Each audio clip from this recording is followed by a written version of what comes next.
আসসালামু আলাইকুম এভরিওয়ান। আজকের এই ভিডিওতে তোমরা যারা ক্লিক করেছো তোমরা সবাই জানো অলরেডি যে আজকে আমরা কথা বলবো যে কিভাবে তুমি পদার্থবিজ্ঞান দ্বিতীয় পত্র একদিনে শেষ করবা এবং তোমার কি গেম প্ল্যান গুলো অ্যাপ্লাই করা উচিত, যেই গেম প্ল্যান গুলো অ্যাপ্লাই করলে খুব অল্প সময়ে একটা গোছানো অ্যাপ্রোচ নিয়ে তুমি সবগুলো জিনিস শেষ করতে পারবা। এই প্ল্যানটা আজকে আমি যেমন শেয়ার করব। তবে প্রথমেই বলি, তোমরা যারা পদার্থবিজ্ঞান প্রথম পত্র পরীক্ষা দিয়ে আসছো, এখন ভাইয়া তোমার এই জিনিসটা কখনোই চিন্তা করা যাবে না যে ভাইয়া আমার পদার্থবিজ্ঞান পরীক্ষা ভালো হয়েছে খারাপ হয়েছে, এমসিকিউ কয়টা হইলো একটু মিলাই দেখি, সিকিউ আসলে কত হবে একটু ক্যালকুলেশন করে দেখি। আসলে খুব বেশি যখন ক্যালকুলেশন করতে যাবা দেখবা যে মাথার মধ্যে একটা প্রেশার পড়তেছে এবং পরবর্তীতে তুমি ফিজিক্স সেকেন্ড পেপারের প্রিপারেশন খুব ভালোভাবে নিতে পারবে না। তো আমার বড় ভাই হিসেবে তোমাদের উপর একটা সাজেস্ট থাকবে, পরীক্ষা দিয়ে আসছো, পরীক্ষা যেমনই হোক না কেন এইটা নিয়ে খুব বেশি মাথা ব্যথা করার কারণ নাই। তুমি জানো অলরেডি পরীক্ষা কেমন দিয়েছো, তুমি জানো ভাইয়া। এখন তুমি এটা গেম প্ল্যান করো যে তোমার যদি কোনো কারণে পদার্থবিজ্ঞান প্রথম পত্রে 70 থেকে 75 আসে, তারপরেও কিন্তু তোমার এ প্লাস পাওয়া সম্ভব। কেন, তোমার যদি এখানে 75 আসে, তুমি যদি সেকেন্ড পেপারে 85 তুলতে পারো, তাহলে দুইটা মিলে তোমার এ প্লাস চলে আসতেছে। আবার তোমার যদি 70 আসে, তুমি যদি এখানে 90 তুলতে পারো, তারপরেও কিন্তু জিপিএ পাওয়া পসিবল। তো তুমি কেন ভয় পাচ্ছ, কেন তুমি হতাশ হচ্ছ? হতাশ হওয়া যাবে না, তোমাকে জাস্ট একটা গেম প্ল্যান ফলো করতে হবে। এবং দেখো আমি তোমাকে একটা জিনিস বলি ভাই, আজকের গেম প্ল্যানে যাওয়ার আগে, এই যে তোমার পড়াশোনা করতেছো, কেন পড়াশোনা করতেছো?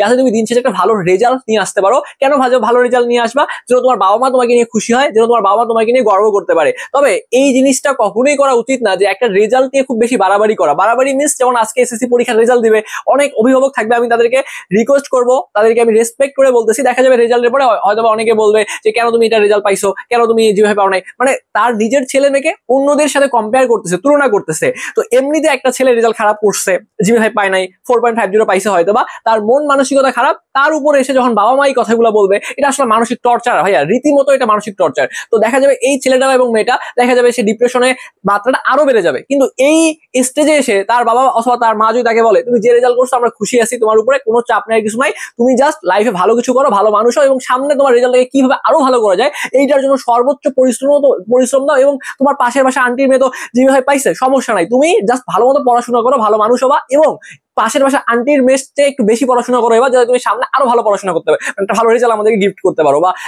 তোমাকে নিজে গর্ব করতে পারি। এইভাবে যদি মোটিভেট করা যায়, ওই ছেলেটা এবং ওই মেয়েটা দেখা যাবে সামনের পরীক্ষাগুলো উড়ে ধরা একদম কোপ দিয়ে দেবে। কিন্তু দেখা যাবে যে তোমার ফিজিক্স ফার্স্ট পরীক্ষা দিয়ে আসছো, এখন তোমার বাবা অথবা মা তোমার আশেপাশে যারা আছে তারা যদি বলে কি পড়াশোনা করছিস, তোর কি দিয়ে হবে না, এই রেজাল্ট করছিস, আরে ও তো একটা প্যারার মধ্যে আছে। আমি যারা অভিভাবক আছে আমি তাদেরকে রিকোয়েস্ট করবো, ঠিক আছে, আমার কথা অন্য অপিনিয়ন না, যে যদি আমরা তাকে এই প্রেশারটা দিই কেন ভালো হচ্ছে না, কেন ও ভালো করতেছে, তার মানে আমরা অন্যদের সাথে কম্পেয়ার করতেছি। এবং একটা জিনিস আমি তোমাদের সাথে শেয়ার করি, যারা তোমাদের এই কথাগুলো বলে যে কেন তুমি জিপিএ পাও নাই বা জিপিএ না পেয়ে লাইফে সবকিছু শেষ, দেখো একটা আমি তোমাকে একটা মানে হার্শ রিয়েলিটি বলি, যারা লাইফে জিপিএ 5 পাইছে বা যারা এই জার্নিটা পাড়ি দিছে, তারা তোমাকে কখনোই বলবে না যে জিপিএ 5 না পাইলে সবকিছু শেষ। বরং তোমাকে এই কথাগুলো কারা বলে জানো, যে জিপিএ 5 না পাইলে লাইফে সবকিছু শেষ, যারা লাইফে জীবনেও জিপিএ 5 মুখও দেখে নাই, জিপিএ কি জিনিস এই মিনিংসটাই বোঝে না, এটাই জানে না, এই ধরনের মানুষগুলো এসে তোমাকে বলবে যে লাইফে জিপিএ 5 না পেলে সবকিছু শেষ। তো আমি রিকোয়েস্ট করবো, কোনো হতাশ হওয়া যাবে না। ফার্স্ট পার্ট পরীক্ষা দিয়ে আসছো না, ফিজিক্স সেকেন্ড পার্টের জন্য একটা স্ট্রং গেম প্ল্যান তৈরি করো। ফার্স্ট পার্ট যা দিছি, সেকেন্ড পার্টে এর থেকে ভালো পরীক্ষা দেবো, এই মেন্টালিটি নিয়ে আজকের ভিডিওটা কন্টিনিউ করো।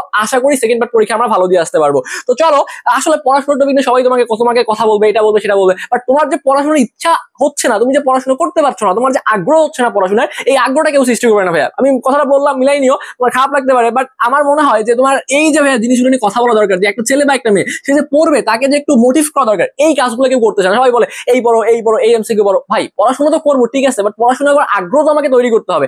আশা করি আমার যারা শিক্ষার্থী আছো, তোমরা যারা এই মুহূর্তে ভাইয়ের কথা শুনতেছো, তোমরা অনেক ভালো, তোমরা হচ্ছে ভাইয়ের কথাগুলো শুনবা, আমি আশা রাখতেছি তোমাদের উপরে, ঠিক আছে। তো তুমি আমার গাইডলাইনটা ফলো করো, আমি যেভাবে পড়তে বলতেছি অবশ্যই ভাই সামনে ভালো কিছু অপেক্ষা করতেছে। এবং যেভাবে লাইফে সবকিছু না, তুমি এটা পাওয়ার জন্য চেষ্টা করো, ইফোর্ট দাও, যতটুকু হাতে সময় আছে তার থেকে বেশি কাজে লাগাও। এখন আমি তোমাদের যে গেম প্ল্যানটা শেয়ার করবো একটু মনোযোগ দিয়ে খেয়াল করবা। তো আমাদের যেহেতু ভাইয়া 7টা চ্যাপ্টার আছে, তো 7টা চ্যাপ্টার আছে মানে কি, যে 7টা চ্যাপ্টার থেকে আমাদের 7টা প্রশ্ন আসবে, 7টা চ্যাপ্টার থেকে আমাদের 7টা প্রশ্ন আসবেই। আর পরীক্ষায় প্রশ্ন আসবে আবার 8টা প্রশ্ন আসবে। তো যেহেতু 8টা প্রশ্ন আসবে, এই 8টা থেকে আমাদের 5টি প্রশ্ন উত্তর করা লাগবে। তার মানে দেখা যাচ্ছে যে আমাদের প্রত্যেকটা চ্যাপ্টার থেকে কিন্তু একটা একটা করে প্রশ্ন স্যাররা এখানে আমাদেরকে দিবে, যে 7টা চ্যাপ্টার আছে একটা একটা করে প্রশ্ন আসবেই। তার মানে আমাকে সেই চ্যাপ্টারগুলো এখন টার্গেট করতে হবে, যেই চ্যাপ্টারগুলোতে আমি কম পরিশ্রম দিয়ে একটু কম প্রেশার নিয়ে, ঠিক আছে, যে আগে ভালো মতো পড়াশোনা করি নাই এখন যেন পড়ে শেষ করতে পারি, এই মাইন্ডসেট রাখা লাগবে। আমার কথা হচ্ছে আজকের ভিডিও যারা দেখতেছো ভাইয়া, যারা আগে পড়াশোনা করো নাই বাট এখন যদি ভাইয়ার গাইডলাইন ফলো করতে পারো তারপর তুমি শেষ করতে পারবা। তুমি প্রত্যেকটা চ্যাপ্টারের জন্য যে কাজটা করবা আগে থেকে 5 ঘন্টা করে সময় দিবা। আমার কথা হচ্ছে আগে পড়াশোনা করিস নেই ভাই, কোনো সমস্যা নাই, বাট এই যে 2 দিন সময় আছে তুই 15-30 ঘন্টা পড়াশোনা করবি। যদি 30 ঘন্টা পড়াশোনা করতে পারিস, তুই যদি ভাই রেজাল্ট খারাপও করিস, আমি তো কিচ্ছু বলবো না। যে আগে আমার মানে যাদের মানে যারা বাবা মা আসছেন, যদি আপনি ছেলে মেয়েকে দেখেন যে আগে পড়াশোনা করেনি আপনার ছেলে মেয়ে, এখন 15-30 ঘন্টা পড়াশোনা করতেছে। তোরা আমার যারা ছোট ভাই বোন যারা আসো ভাইয়া, তোরা আগে পড়াশোনা করো নাই, কিন্তু এখন যদি তোরা মানে 15-30 ঘন্টা 2 দিন যদি সর্বোচ্চ ইফোর্টটা দিয়ে দেখাইতে পারো যে না ভাইয়া আগে বুঝি নাই পড়ি নাই, বাট এখন যতটুকু সময় আছে আমি আমার সর্বোচ্চ কাজে লাগাবো, তাহলে ভাই আমি খুশি। আমি তোমাদের কাছে এর থেকে বেশি কিছু চাই না। তো তুমি একটা করে চ্যাপ্টারের উপরে যদি 5 ঘন্টা করে সময় দাও, মোর দ্যান ইনাফ। কেন? আমাকে প্রথমত আমি 4টা চ্যাপ্টার, ঠিক আছে, আমি যদি 4টা চ্যাপ্টার খুব ভালো মতো পড়তে পারি ভাইয়া, 4 ঘন্টা বলতেছি 4টা চ্যাপ্টার, ঠিক আছে, আমি যদি 4টা অধ্যায় খুব ভালো মতো পড়তে পারি, তাহলে কি হবে দেখো তো, 4টা অধ্যায় ভালো মতো পড়তে পারলে এখান থেকে আমার 4টা সৃজনশীল আসবে ভাইয়া। তাহলে আমি যদি একটা চ্যাপ্টার 5 ঘন্টা করে পড়ি, তাহলে 4টা চ্যাপ্টার পড়তে আমার কয় ঘন্টা সময় লাগতেছে? 20 ঘন্টা সময় লাগতেছে। আমি যদি 0 থেকেও পড়াশোনা শুরু করি, তারপরেও যদি তুমি এই মানে একদম কনস্ট্যান্ট তুমি যদি 20 ঘন্টা পড়তে পারো, শেষ করা পসিবল। তুমি প্রথমেই ভাইয়া এখানে দেখতে পাচ্ছ 7টা চ্যাপ্টার আছে, এর মধ্যে পড়াশোনা শুরু করবা তাপগতিবিদ্যা দিয়ে। তাপগতিবিদ্যা থেকে 100% প্রশ্ন আসবে, এবং বিগত বছরগুলো যখন আমি অ্যানালাইসিস করলাম, দেখলাম যে এই 7টা চ্যাপ্টারের মধ্যে সর্বোচ্চ প্রশ্ন আসা রেকর্ড হচ্ছে তাপগতিবিদ্যা থেকে। এবং কেউ যদি এটা 5 থেকে 6 ঘন্টা পড়ে, বেসিক পড়তে 1 ঘন্টা সময় লাগবে, এরপরে তুমি বোর্ডের 5 থেকে 10টা সৃজনশীল সমাধান করবা, দেখবা যে ওই একই টাইপের প্রশ্নগুলো আসতেছে। তো এই জন্য তোমাকে আমি প্রথমে রিকোয়েস্ট করবো তাপগতিবিদ্যা এই চ্যাপ্টারটা পড়তে। এরপর তুমি যে চ্যাপ্টারটা পড়বা সেটা হচ্ছে স্থির তড়িৎ। তাহলে এটা তুমি 5 থেকে 7 ঘন্টা শেষ করলা, এটা তুমি 5 ঘন্টা শেষ করবা। তাহলে এখান থেকে তোমার দেখো এই তাপগতিবিদ্যা এবং স্থির তড়িৎ, এখান থেকে তোমার 3টা সৃজনশীল আসবে, এখান থেকে তোমার 3টা সৃজনশীল আসবে, এখান থেকে 2টা, এখান থেকে একটা, 3টা সৃজনশীল তোমার কভার আপ হয়ে যাচ্ছে। আরো কিছু প্যারা লাগতেছে। 5টার মধ্যে তুমি যদি 3টা খুব ভালো মতো লিখতে পারো ভাইয়া, তোমার তো অলরেডি প্রিপারেশন হয়ে গিয়েছে। তাহলে তুমি তাপগতিবিদ্যার সময় বেশি দাও, এখানে 5 ঘন্টা সময় দাও, স্থির তড়িৎে 5 থেকে 6 ঘন্টা সময় দাও, বেসিক থেকে পড়ো, এই 2টা চ্যাপ্টার তোমার কভার আপ হয়ে যাচ্ছে। এই 2টা চ্যাপ্টার পড়লে প্রেশার কমে যাচ্ছে।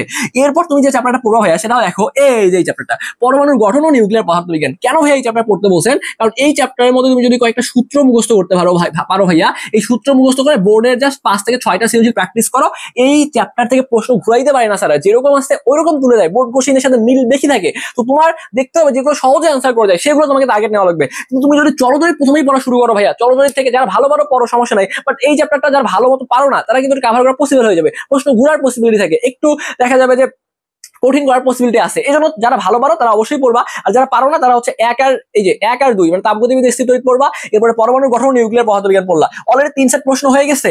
এরপরে চলে আসো এই যে ভাই আরেকটা চ্যাপ্টার ভৌত আলোক বিজ্ঞান। এখানে হাতে গোনা কয়েকটা সূত্র আছে। এই চ্যাপ্টার যদি কেউ 5 ঘন্টা পড়ে ভাইয়া, 5 ঘন্টা পড়লে এই চ্যাপ্টারের মধ্যে কিছুই থাকবে না, বেসিক থেকে পড়েও কভার করা পসিবল। তাহলে 3টা এখান থেকে একটা, 4টা এখান থেকে একটা, 5টা। অলরেডি আমরা 5টা সৃজনশীলের উত্তর করবো, আমরা 5টা সৃজনশীলের প্রিপারেশন নিয়ে ফেলছি, রিস্ক নেওয়ার কোনো দরকার আছে? 5টাই পড়ে ফেলছি। এখন যদি তুমি রিস্ক ফ্রি হইতে চাও ভাইয়া, আমি তো তোমাকে বললাম এইগুলো পড়ার পরে তুমি যদি রিস্ক ফ্রি হও, তুমি চাইলে আধুনিক পদার্থবিজ্ঞান পড়তে পারো, তুমি চাইলে সেমিকন্ডাক্টর ও ইলেকট্রনিক্স পড়তে পারো, সেমিকন্ডাক্টর চাইলে পড়তে পারো, অথবা তুমি চাইলে আধুনিক পদার্থবিজ্ঞান পড়তে পারো, যে কোনো একটা পড়তে পারো, ঠিক আছে। এর বাইরেও যদি তোমার মনে হয় সময় আছে ভাইয়া, তখন তুমি অন্যান্য যে চ্যাপ্টার গুলো আছে সেই চ্যাপ্টারের সৃজনশীল গুলো দেখতে পারো। আর এমসিকিউর জন্য বেসিক্যালি যে কাজটা করবা, প্রত্যেকটা চ্যাপ্টার থেকে যেহেতু প্রশ্ন আসবে, এই জন্য প্রত্যেকটা চ্যাপ্টার এমসিকিউর যে বিগত বছরের বোর্ড প্রশ্নগুলো আছে এগুলো যদি বুঝে বুঝে সমাধান করতে পারো, এমসিকিউতে দেখা যাবে তুমি যদি ভাই বোর্ডের প্রশ্নগুলো বুঝে বুঝে সমাধান করতে পারো, তুমি দেখা যাবে ভাইয়া 15 থেকে 20টা ইজিলি গাইড করতে পারবা, ঠিক আছে। তো এখন কথা হচ্ছে এই যে এমসিকিউ গুলো পড়তেছো, তো এরা যে তোমার বাসায় বসে কিন্তু এগুলো ভাইয়া প্র্যাকটিস করতে পারবা, এবং সামনে যখন এডমিশন পরীক্ষা দিবা, তুমি চাইলে কিন্তু এই এমসিকিউ গুলো সুন্দর মতো তুমি প্র্যাকটিস করার জন্য একটা অ্যাপস রয়েছে, তুমি যে কাজটা করতে পারো, প্লে স্টোরে চলে যাবা। প্লে স্টোরে চলে যাওয়ার পরে চর্চা লিখে সার্চ করবা। চর্চা লিখে সার্চ করলে যে অ্যাপসটা চলে আসতেছে, এই অ্যাপসে তুমি লগ ইন করবা। লগ ইন করার পর দেখবা যে এখানে মক টেস্ট রয়েছে, অর্থাৎ প্রত্যেকটা চ্যাপ্টার থেকে তুমি যে এমসিকিউ গুলো পরীক্ষা দিতে চাচ্ছ, তুমি একবার দুইবার নয়, যতবার খুশি ততবার কিন্তু পরীক্ষা দিতে পারতেছো। পরীক্ষা দেওয়ার পর সবথেকে গুরুত্বপূর্ণ ব্যাপার হচ্ছে যে তুমি এখানে দেখবা যে বিভিন্ন ইউনিভার্সিটি যে প্রশ্নগুলো রয়েছে সেগুলোও কিন্তু এখানে পরীক্ষা দেওয়া যায়, কোন বছরের কোন সালের প্রশ্ন পরীক্ষা দিবা সেগুলো তুমি এখানে লগ ইন করে পরীক্ষা দিতে পারবা। এছাড়াও তুমি এখানে লিডারশিপ বোর্ড দেখতে পারবা, যেখানে কিন্তু তুমি ভাইয়া তোমার পজিশন কত, তোমার র্যাঙ্ক কত, তুমি কত এমসিকিউ কারেক্ট করতে পারছো, সবগুলো জিনিস দেখতে পারবা। ওকে, আচ্ছা, তো যারা এখনো তোমরা এই অ্যাপসটা ইনস্টল করো নাই, তোমরা একটু কষ্ট করে প্লে স্টোর থেকে ইনস্টল করতে পারো, এখানে তুমি সব ধরনের পরীক্ষাগুলো দিতে পারবা।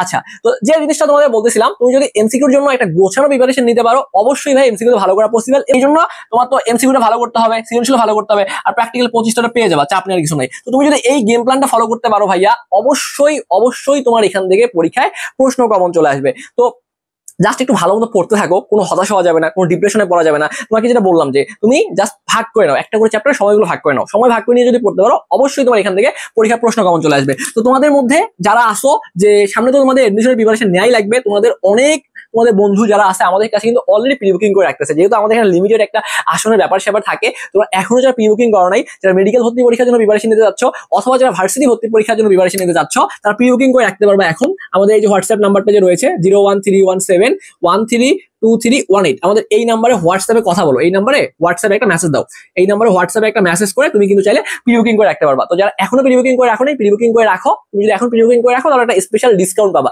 তো বিস্তারিত জানার জন্য আমাদের এই নাম্বারে হোয়াটসঅ্যাপে মেসেজ করলেই হবে। আর যারা এখনো আমাদের স্বপ্নের পাঠশালা সাবস্ক্রাইব করো নাই, একটু কষ্ট করে সাবস্ক্রাইব করে আমাদের পাশেই থাকবা। ধন্যবাদ সবাইকে।